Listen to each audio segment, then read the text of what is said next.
હું આવું બધું માંગ્યું। ત્યાર પછી આપણે કીધું શું તો કે આપણે મકાન બનાવીને એટલે એમાં 8 પ્રકારની વસ્તુ વપરાય।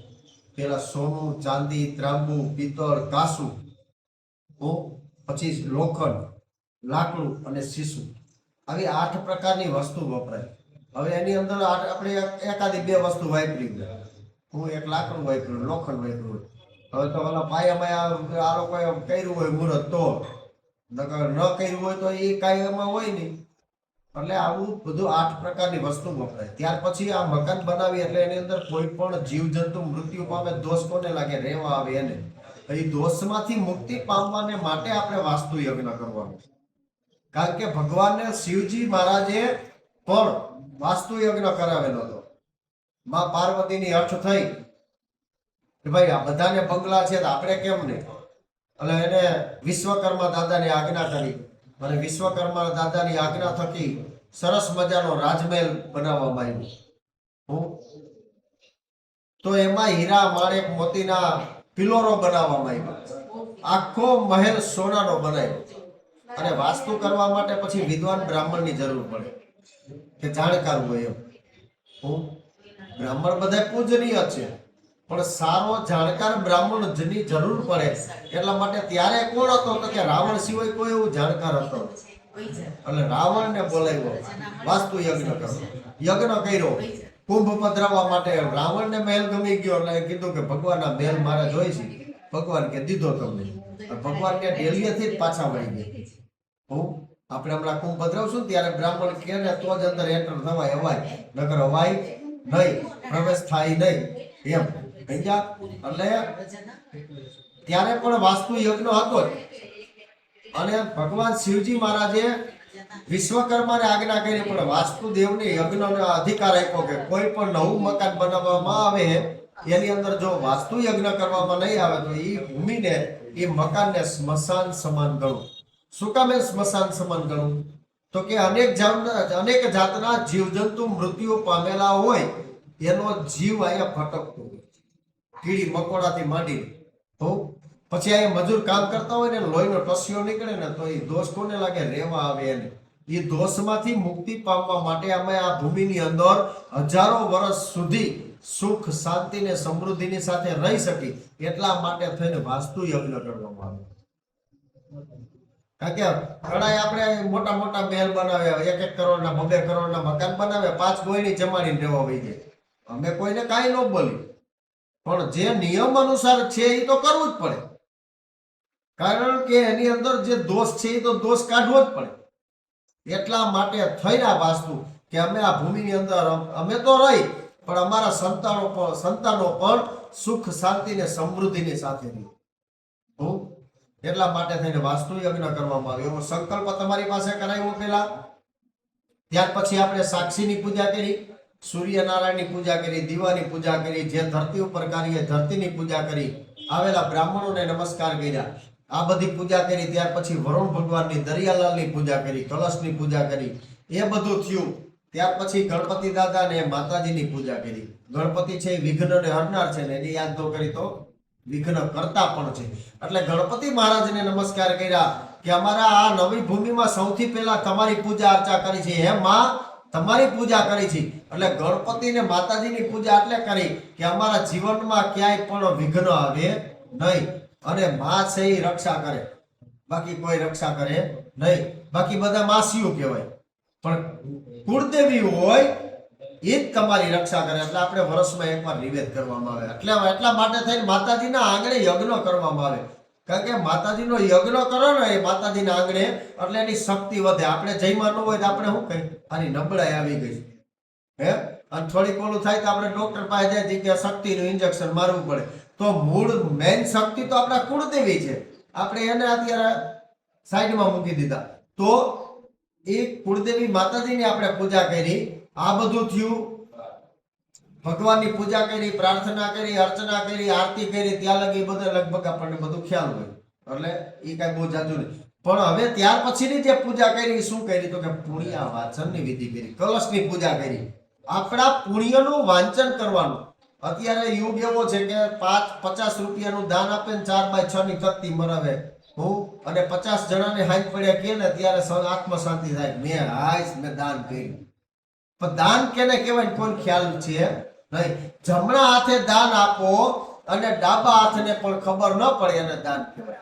એટલા માટે આપણે પુણ્ય વાચન કલશની પૂજા કરવામાં આવે. એ કલશની પૂજા કરી એમની અંદર બધી વસ્તુ પધરાવી અને એ તમારા ખંભે રાખવામાં આવી. તમારા ખંભે રાખ્યું, હનુમાનજી મહારાજ બેઠા એમ બેસાડી વિરાસનમાં બેસાડીને તમારા ઉપર 3 વખત કળશને ફેરવવામાં આવ્યું. ઘણી જગ્યાએ એમ કે બોલા ભૂદેવ બહુ સારું કામ કરે, કારણ કે જે દિન માથે કળશો ફેરવી ગયા ને તમારું ફરેડે ચડી ગયું, પાટે ચડી ગયું. કોઈ પણ આમાં તંત્ર વિદ્યા કોઈ કાંઈ નથી. આ કાયદેસરનો વૈદિક વિધિ છે અને વૈદિક વિધિમાં નિયમ અનુસાર આવે કે તમારી ઉપર કળશને ફેરવવાનું. શું કામે?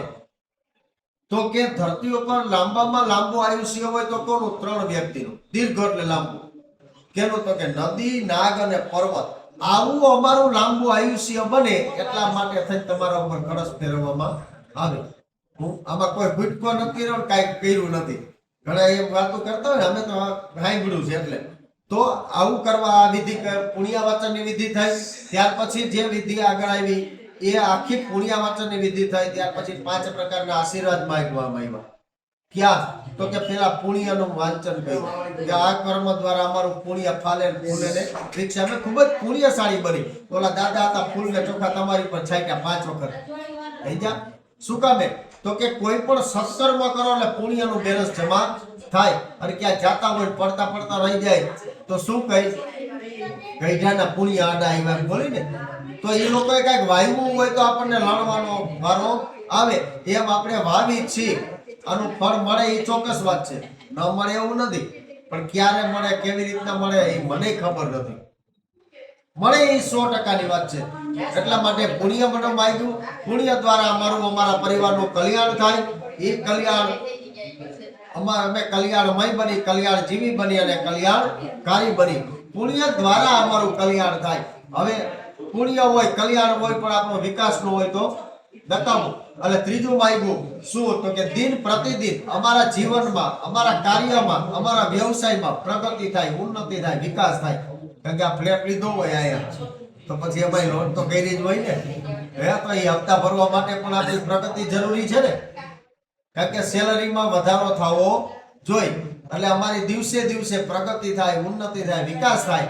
બધું સારું હોય પણ શરીર સાથ નો દે કાંઈ નથી. હમણાં ખાલી ચડી જતી હતી. ઘડીએ ઘડીએ ઊભા કરવા પડે. અત્યારે મેન તકલીફ શું છે? નીચે બેસવાની કોઈની આદત છે નહીં. એટલે પહેલા તો ખાલી ચડી જાય, પછી બીજી ગોઠણની તકલીફ ને બૈરાવને બધાને કમરની તકલીફ. તો ભગવાનની પાસે આપણે કીધું કે સ્વસ્તિ એટલે કલ્યાણ અને સ્વસ્તિ એટલે આયુષ્ય. તો અમારું આયુષ્ય અને આરોગ્ય પ્રબળ બને, અમે નિરોગી બની કે જેથી કરી અમે આવા સત્કર્મ કરી શકીએ. એટલે આયુષ્યની માંગણી કરી. અને ત્યાર પછી 5મું શ્રી કેતા લક્ષ્મી. કાંઈ પણ સારું કર્મ કરી તો ભગવાનની પાસે આપણે 5 આશીર્વાદ ક્યાં માંગ્યા? તો કે અમારા ઘરમાં, અમારા વ્યવસાયમાં 10 પ્રકારની શુભ લક્ષ્મીનો વાસ થાય. એ અમારા ગૃહસ્થાશ્રમની અંદર વપરાતા વધે એનો અમે સદમાર્ગે સદુપયોગ કરી શકી એવી લક્ષ્મી આવે. કેવી? તો કે દીકરી થઈને આવે તો બરોબર છે, પણ વહુ થઈને આવે એવી. અમારા ઘરનો ઉમળો ઓળંગે નહીં એવી લક્ષ્મી અમારે ત્યાં પધારે. આવા 5 પ્રકારના આશીર્વાદ માંગ્યા. ત્યાર પછી તમને જગ્યા ચેન્જ કરાવી. આપણે બધા મંદિરોમાં તો જાય જ છીએ. કોઈ દિવસ કોઈ પૂજારીને, કોઈ સંતોને, કોઈ ભક્તને, કોઈને પ્રશ્ન કર્યો નથી કોઈ કે અમને જમણી બાજુ બેસાડો તો ભગવાનને કેમ ડાબી બાજુ? થવો જોઈએ ને પ્રશ્ન. પણ એક ધકે અંદર ને બીજા ધકે બહાર. તો મંદિરમાં પણ આપણે ભગવાનના દર્શન શાંતિથી કરી શકતા નથી. એટલી ભીડ ભડાકા હોય. ઓલા સિક્યુરિટી વાળા પછી સિસોડીઓ મારીને એમ કે ગાલો નીકળો. તો એ દર્શન કરવાને આપણને ન્યાય લાવો મળતો નથી. પણ ભગવાનના પત્નીને ભગવાને વામાંગના કીધું. શું કીધું? વામાંગના. તમે તો જમણી બાજુ બેઠા છો, પણ ભગવાનના પત્ની ભગવાનની ડાબી બાજુ છે. એને વામાંગના. વામ એટલે ડાબુ. તો તમે અત્યારે બેઠા એ પતિ પત્ની રૂપમાં બેઠા, અને હમણાં બેઠા ઊંધા બેહાડ્યા હતા એ દેવ સ્વરૂપે. શું કહેવાય? એટલે ભગવાનને વામાંગના કીધું. તો અહીંયા આપણે અભિષેક કર્યો તમારા ઉપર, એ ભગવાન ઉપર અહર્નિશ અભિષેક થતો હોય એટલે ભગવાન ડાબી બાજુ બેસાડ્યા દેવ સ્વરૂપે. તમારા ઉપર અભિષેક કર્યો એને અમૃતાભિષેક કહેવામાં આવે. ભગવાન ઉપર અભિષેક થાય, રાજા ઉપર અભિષેક થાય, એને રાજ્યાભિષેક કહેવાય. તો તમને દેવ સ્વરૂપે બેસાડી અને અભિષેક કરવામાં આવ્યો. ત્યાર પછી કોઈ પણ અભિષેક કરી એટલે બ્રાહ્મણને દક્ષિણા આપવી પડે. તમારા ઉપર હમણાં દાદાએ પાણી છાંટ્યું ને, હે, તોય મંત્ર બોલે, પાણી છાંટે તોય દક્ષિણાનો સંકલ્પ, એટલે આપણે દક્ષિણાનો સંકલ્પ કર્યો. અને ત્યાર પછી એની પૂજા આવી ગોત્રેજની. શું? તો કે પેલા 6 વિઘ્નને હરનાર ગણપતિ મહારાજ છે એની પૂજા કરી. હે ગણપતિ દાદા, અમારા જીવનમાં, અમારા કાર્યમાં ક્યાંય પણ વિઘ્ન આવે નહીં. ત્યાર પછી લગ્ન થાય એટલે મંડપની રચના કરી હોય. કઈ રીતે ને આપણે નહોતી કરી. હા, એટલે 4 સ્તંભ હોય ને, એ 4 સ્તંભની પૂજા છે. એટલે તમે 4 દિશામાં આપણે ચોખા પધરાવ્યા. ત્યાર પછી લગ્ન થાય, ત્યાર પછી મંડપમાં ગણપતિની પાછલી દિવાલે ચાંદલા કરવામાં આવે. હવે કોઈ ચાંદલા કરવા દેતા નથી. કારણ કે લગ્નના ગણપતિને ગોબરા ગણપતિ કીધા. શું કીધું? ગોબરા. શું કામે? કે ત્યાં બધા બૂટ ચપ્પલ હોતા આટા મારતા હોય, પવિત્રતા ન હોય. મારું કહેવાનું શું છે કે ત્યાં માથું પણ ન પડે. એટલા માટે થઈને સાંભળેશ વાળા બધા આવતા હોય. એટલા માટે આ વસ્તુ એટલે ગણપતિની પૂજા કરી. પણ ગણપતિની પૂજા કર્યા પછી માતાજીની પૂજા કરી કેવી રીતના કરવી? તો કીધું ભાઈ દિવાલમાં ચાંદલા કરો. એટલે 7 6 5 4 3 2 1. હવે કોઈ દિવાલમાં ચાંદલા નથી કરવા દેતા. અદા અમારી પ્લેન દિવાલ છે, હમણાં જ કલર કરાવ્યો છે, દિવાલ ચાંદલા કરો, દિવાલ બગડી જાય. જિંદગી બગડે તો વાંધો નહીં, પણ દિવાલ બગડવી ન જોઈએ. એટલે હવે આ બધું લુપ્ત થતું જાય છે. એટલે ગણપતિ દાદાની બાજુમાં એ પૂજા કરાવી દે. કારણ કે હવે શું કરવું, અમે લાચાર હોય. અમારે તો વ્યવસ્થિત કરવું છે, પણ તમે કરાવતા નથી હોતા. એટલે આપણે ગણપતિ મહારાજના પરિવારની પૂજા કરી. એને ગોત્રેજ કહેવાય. ગોત્રેજ એટલે ગોત્રની, કુટુંબની વૃદ્ધિ કરવા વાળા માતાજી. ત્યાર પછી ગોત્રેજની પૂજા કર્યા પછી લગ્નમાં, દીકરાના લગ્ન હોય એટલે ગોતીડો કરવામાં આવે. સમજ્યા? ગોતીડો એટલે શું? આ કોઈ નથી ખબર, એક જ વાત ખબર છે, વગાડ. સમજ્યા? બસ અત્યારે રમવું છે, ફોટોગ્રાફી થવી જોઈએ, એમાં જ આપણને રસ છે. વિધિ વિધાનમાં કાંઈ રસ નથી. એટલે અત્યારના યુગ પ્રમાણે 180% લગ્ન ફેલ થાય છે. બેન કારણી, કારણ કે જે કરવાનું છે થતું નથી.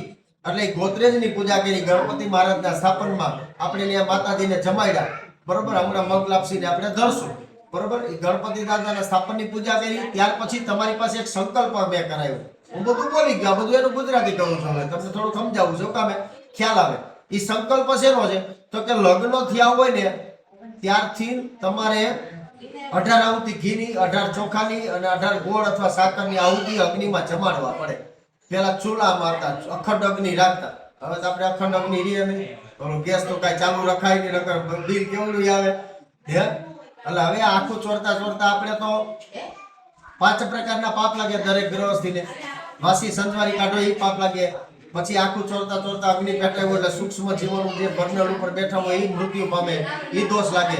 પાણીયારું સાફ કરો એ પાપ લાગે 3. પછી કપડા ધોવો એટલે જલની અંદર જીવાણુ મૃત્યુ પામે એ પાપ લાગે. અને 5મું, પહેલાના જમાનામાં ટંકે ટંકથી ઘંટલાથી દરતા. જોયો છે ઘંટલો? આ તો સારું કહેવાય. પછી ગામમાં એક ચક્કી થઈ અને હવે ઘરે ઘરે ઘરઘંટી ને બ્લેન્ડર ને બધું આવું ઇલેક્ટ્રોનિક આઈટમ આવી. પણ એમાંય સાફ સફાઈ ન થાય ને તો એમાંય વંદા ગીરું થાય. એ દોષ કોને લાગે? ગ્રહસ્થીને લાગે. એ દોષમાંથી મુક્તિ પામવા માટે થઈને 5 પ્રકારના પુણ્ય કરવાના. ક્યાં ક્યાં? તો કે અગ્નિ જમાડવામાં, મેં તમને કીધું ને 18 આહુતિ એના માટે છે. હવે તમે અગ્નિ જમાડ્યો નથી, શું કરશું? તો કે તમારા વજન જેટલું અથવા જેટલું પ્રાયશ્ચિત થયું એટલું ઓછામાં ઓછું ઘી, ચોખા, ખાંડ અથવા ગોળ કાયદેસર બ્રાહ્મણને આપવું પડે. હવે અમે એવો આગ્રહ રાખી તો તમે શું કહો? અમારે યજ્ઞ કરવો નથી. ધીમે ધીમે યજ્ઞ બંધ થઈ જાય. એટલે પેલું અગ્નિ જમાડવાનું પાક, બીજું પુણ્ય અગ્નિ જમાડવાનું, પછી ગાયનો ભાગ કાઢવો જોઈએ, કૂતરાનો ભાગ કાઢવો જોઈએ, કીડિયારું પૂરવું જોઈએ, ચકલાને ચણ નાખવી જોઈએ. ગામડામાં રામજી મંદિર ચોરો હોય ને, સાધુ સંત આવ્યા એને બોલાવી જમાડતા. આમાં કાંઈક થાય કાંઈક નથી થતું. ગાયને આપણે કેદી બોલાવી? બોળચોથ ને દી ગોતો તમે. બાકી તો તેથી ભરવાડી ગાય ડેલામ પૂરતી. પછી આપણે કહ્યું ગાય આપણી માં, અને વૈધું હોય, ખરાબ હોય, એઠવાડ હોય તો કે ગાયને દઈ દો, અને પાછા આપણે માં કઈ ને. આપણી મેન્ટાલિટી બહુ ખરાબ છે બેન. મેં એક ભાઈ ગયા, હું અમે યજ્ઞ કરવા ગયા હતા, ઈ ગાયને કાજુ બદામ કિસમિસ ખવડાવે. ઓ લીલું તો ખવડાવે, પણ ગાયની પાસે કોઈ જવાનું નહીં. એ પોતે એટલી સેવા કરે, એટલી સ્વચ્છતા ગાયની આજુબાજુમાં કે વાત મૂકી દો. બધા એમ જોઈને આનંદ આવી જાય. જ્ઞાન કારણ કે એવા માણસો પણ છે, પણ આપણે ખરાબ હોય, એઠવાડ હોય કે ગાયને દિયો, એઠવાડ દઈ દો. સમજ્યા? એટલે આવા 5 પ્રકારના પાપમાંથી મુક્તિ પામવા માટે તમને સંકલ્પ કરાવ્યો. ઈ અગ્નિ કયો હોય એ ખબર છે તમને? નથી ખબર. લગ્ન થયા ત્યારે લગ્નની અંદર ભૈરવ અમને બહુ હેરાન કરે, દાદા દીવડો અહીં રાખ્યો, દીવડો અહીં રાખ્યો. દીવડાનું મહત્વ શું કોઈને ખબર નથી. સમજ્યા? તો એ દીવડામાં રાખવામાં જ આવે. જ્યારે દીકરીને વિદાય કરે ત્યારે અગ્નિ પેટાવે દીવડામાં, પણ આપે નહીં. ઈ ચોરી ફેરા ફેરા હોય ને એને ચોરીનો અગ્નિ કહેવાય. શું કહેવાય? હવે તો ઓલા ફૂલડા એટલા બધા ઉડાડે ને અને ફટાકડા ફોડે તો અગ્નિ કાંઈ બુઝાઈ જાય. ચોરીનો અગ્નિ બુઝાવવો ન જોઈએ એવો નિયમ છે. ફેરા ફરે ને ત્યારે અગ્નિ બુઝાવવો ન જોઈએ. પણ આ તો હવે ઓલા ફૂલડા જેટલા ઉડાડે. શું કરી? અમે બ્રાહ્મણ ત્રાહીમામ હોય કે ભાઈ જેમ કરો એમ હાલો. હું બોલ્યો ને 180% લગ્ન ફેલ થાય એના મેન કારણો આવા. લગ્ન મંડપની અંદર બૂટ ચંપલ પહેરી ન જવાય. પણ અત્યારે તો તમને બૂટ ચંપલ કાઢવાનું કીધું, દાદા એ રહેવા દો.